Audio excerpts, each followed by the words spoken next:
What's up? This your man Lil D, a.k.a. Rap Monster, off in the building with another one-on-one hip-hop interview. Today we got Official up in the house. What's going on, boss? What's happening, man? What's happening? Let the people know who you are, where you're calling from, and where they can find you at online. Hey, what's up? My name's Official. You can find me in Atlanta, and online you can look me up as Team Official, and you can find me on Twitter as Official2009. Okay, true that. Let's get this thing rolling. First thing we want to know here, when did you fall in love with hip-hop, the precise moment that you say, you know what, I'm trying to do this? To be honest, I was like good 10s, and my brother was deep into hip-hop. He used to, put out flyers for Puff Daddy and all this other kind of other stuff, and I just seen the movement that music was making, how it changes people with just a couple of beats and a couple of words.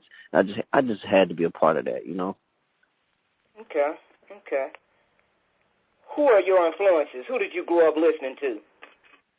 I grew up listening to mainly, I'm from the A, so you know what I'm saying. I got to rock with Outkast.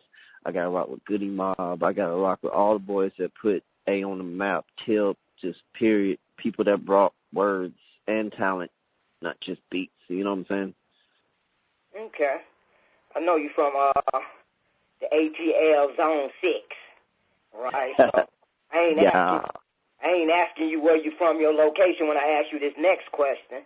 I'm asking you your background. Where did you come from? How was the finances as a kid? Is it a single-parent home? Is it the ghetto, suburban? How did you grow up?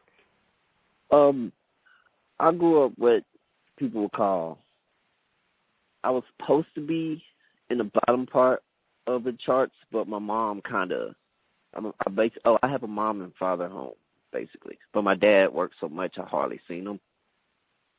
So basically my mom and them hustle hard to get us out because she seen the direction I was going. And so basically we lived in the middle household, but we couldn't afford it. You know what I'm saying? So it's more like we struggle, but in the middle. Okay. What's the vision for your songs? What message are you trying to send?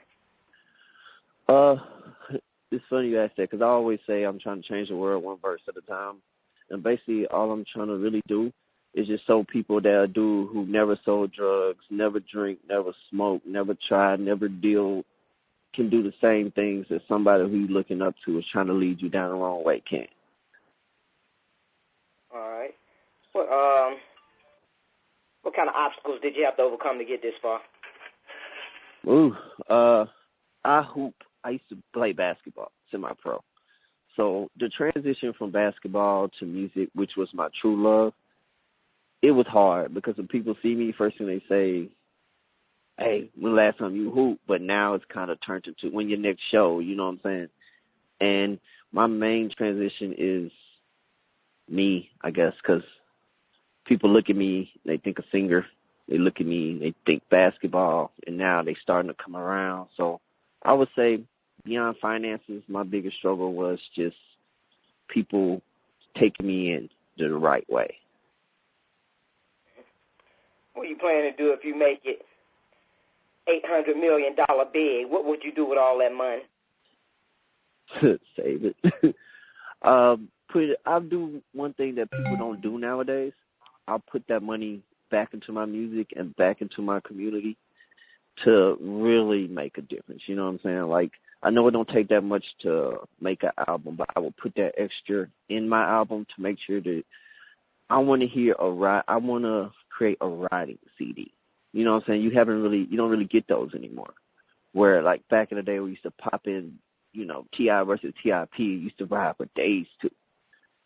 I'm going to put my money in my music and the world as far as I can until I can't no more. All right. If rapping don't work out for you, what you going to do? Rapping don't work out for me? It's really nothing else. Rapping's what I'm sitting here for. What you going to do, move up on the bridge? No. I mean, I got a job, so. What kind of job you going to do? Right now I work on movie sets, so Well, I'm like your grandpa, plan B. My plan B is if I can't rap on the stage, I'm going to write for someone that can. Okay. Nas claimed hip-hop is dead. What you think he meant about that? I think he meant the direction that it was taking, that the lyrical content part of hip-hop is dying. Hip-hop would never die. Hip-hop is a monster. It depends on what you feed it. Depends on what it's going to become. And lately it's been fed nonsense. So that's what it's becoming. So in his terms, hip-hop is dead. The hip-hop he knows is dead. You know, hip-hop would never die. But the old hip-hop where you bob in your head, you know what I'm saying? You listen to the words and you can recite the words back and you know what they meant. Now they mumble over a beat and call it a song, you know? True that. All right, if you could sit one mainstream artist down and tell him or her they need to stop, who would it be? You said tell them they need to stop? Yep.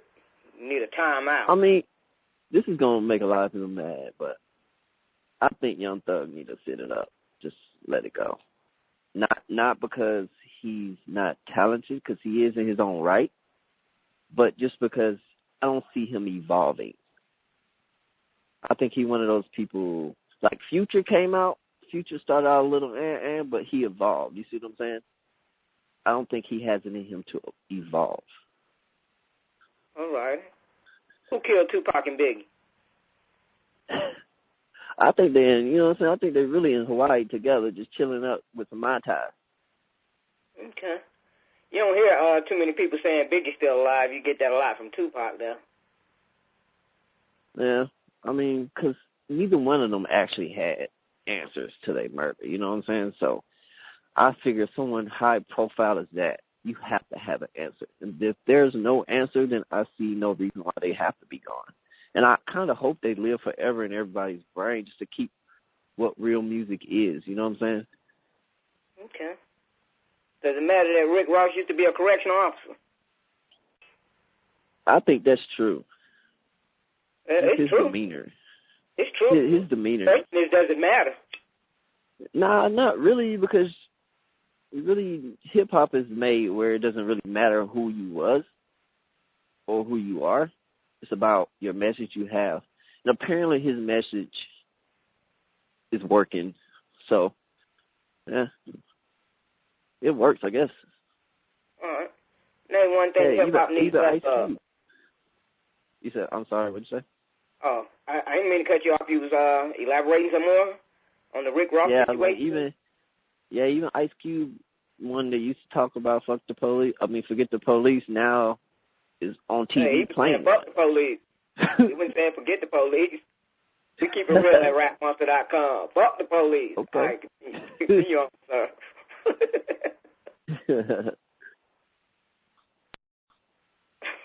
Okay. Name one thing hip-hop needs less of. Pretenders.